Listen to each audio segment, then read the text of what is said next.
হযরত ওমর ফারুক রাদিয়াল্লাহু তাআলা আনহুর মৃত্যুবরণের ঘটনা শুনেন। আল্লাহর রাসূলের সাহাবী হযরত ওমর ফারুক রাদিয়াল্লাহু তাআলা আনহু, যিনি অর্ধ জাহানের বাদশা ছিলেন। হযরত ওমর ফারুক রাদিয়াল্লাহু তাআলা আনহু ফজরের নামাজের মধ্যে দাঁড়াইছে। ফজরের নামাজের মধ্যে যখন দাঁড়াইছে, ইহুদির সন্তান আবু উলুলু বিষাক্ত খঞ্জর দিয়ে যখন হযরত ওমরের পেটের মধ্যে মারছে, আহা, হযরত ওমর বেহুশ হয়ে মসজিদে নববীর ফ্লোরের মধ্যে পড়ে গেছে। নামাজ শেষ, একটু হুশ ফিরছে, হযরত ওমরের জ্ঞান ফিরছে, একজন সাহাবীর কোলে মাথা। হযরত ওমরের হুশ ফিরছে, হযরত ওমর ওই সাহাবীর কোল থেকে মাথাটা উঠাইছে, উঠায়া মসজিদের ফ্লোরের মধ্যে রাখছে। মসজিদের ফ্লোর কি তখন পাকা করা ছিল? কথা বলেন, টাইলস করা ছিল? মজা ইট ছিল? মাটি ছিল, মাটি। হযরত ওমর ফারুক রাদিয়াল্লাহু তাআলা আনহু তার গালটা মসজিদ নববীর ফ্লোরের মধ্যে এরকম ঘুষতেছেন আর বলতেছেন, ওয়াইলুল লাকা ইয়া উমর ইল্লাম ইয়াগফির লাকা রাব্বুক। ও উমর, তোমার প্রভু যদি তোমাকে ক্ষমা না করে তাহলে তোমার জন্য ভয়ঙ্কর আযাব অপেক্ষা করছে। হযরত ওমরের আখিরাত নিয়ে এত টেনশন, হযরত আবু বকরের আখিরাত নিয়ে এত টেনশন। হযরত আবু বকর মাঝে মাঝে দূরে নির্জনে চলে যাইতেন, ইয়া চিৎকার করে করে কাঁদতেন আর বলতেন, ইয়া ইবনে আবি কুহাফা, ও কুহাফার বেটা, তুই মানুষ কেন হইলি? তুই মানুষ কেন হইলি? গাছের পাতার দিকে তাকায়া তাকায়া কাঁদতো আর বলতো, ইয়া লাইতানি কুনতু ওয়ারাকা। আহ, আজকে যদি আমি মানুষ না হয়ে গাছের পাতা হইতাম তাহলে তো এই মুখ নিয়ে আল্লাহর সামনে দাঁড়াইতে হইতো। আল্লাহু আকবার। হযরত ওমরের আখিরাত নিয়ে এত টেনশন, হযরত আবু বকরের আখিরাত নিয়ে এত টেনশন, কিন্তু যাদের করার কথা আমার আর আপনার মতো পাপিষ্ঠদের, তাদের কোনো খবর নাই। কেন রে ভাই, কেন এত বেফিকির হয়ে গেল?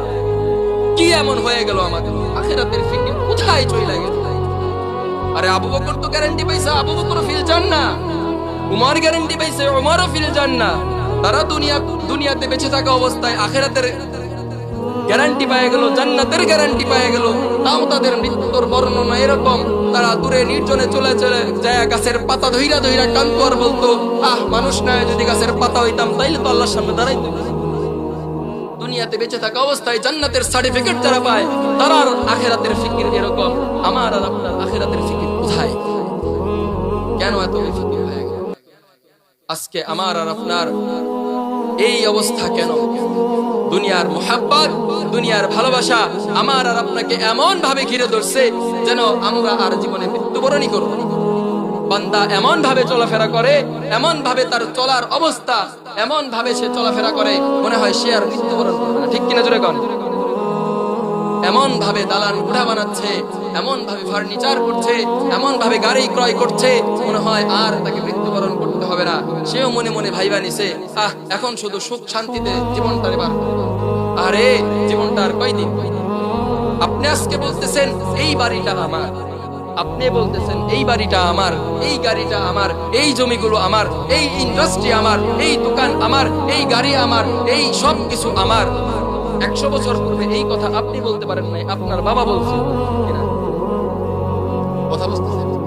100 বছর পূর্বে আপনার বাবা হয়তো বলছে এই জমি আমার, এই সম্পত্তি আমার। তার পরবর্তী 100 বছর আগে, তার পূর্বের 100 বছর আগে আপনার বাবাও বলতে পারে নাই, আপনার দাদা বলছে এই সম্পত্তি আমার, এই সম্পত্তি আমার। আপনি এখন বলতেছেন এই সম্পত্তির মালিক আমি। 100 বছর পর আপনার সন্তান বলবে আমি, তার 100 বছর পর আপনার নাতি বলবে আমি। আপনি শেষ, আপনি শেষ। আপনাকে সর্বোচ্চ দ্বিতীয় প্রজন্ম পর্যন্ত আপনাকে হয়তো মনে রাখবে। আপনি হয়তো আপনার দাদার নাম জানেন না, জানেন নাকি? জানলেও সংখ্যা একদমই কম হবে। কিন্তু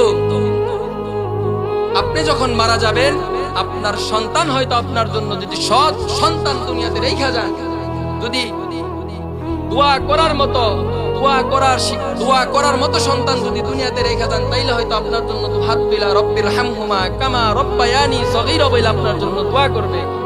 আর যদি ওই রকম সন্তান না রেখা যান, তাহলে আপনার জন্য আপনার সন্তানও তো দোয়া করার মতো কেউ থাকবে না। সন্তানের পর আপনার নাতি হয়তো আপনার জন্য দোয়া করবে, তারপরে আর কে দোয়া করবে?